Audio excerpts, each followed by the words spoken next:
Blender je potpuno besplatan 3D program kojeg možete preuzeti sa web stranica www.blender.org i odmah će vas dočekati plavi gumb na sredini koji služi za preuzimanje Blendera. Stisnete na njega, otvorit će se druga stranica gdje biramo verziju platforme za koju želimo instalirati Blender. Podržane su sve od Windowsa, Linuxa i Mac OS-a. Stisnite na veliki plavi gumb i krenut će preuzimanje Blendera. Čim download završi, ima oko nekih 130 MB, dakle ne zauzima puno prostora na disku i vrlo brzo se stisne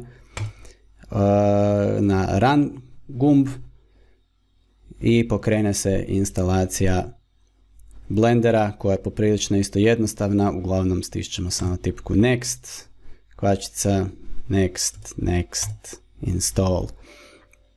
Yes. Blender nije zahtjevan program, barem za ove osnovne stvari, tako da vam je dovoljan prosječni laptop ili bilo kakvo kućno računalo da možete učiti raditi u Blenderu. Čim završi instalacija, završit ćemo je sa tipkom Finish, stvori vam se na radnoj površini, na desktopu, ikona za pokretanje programa.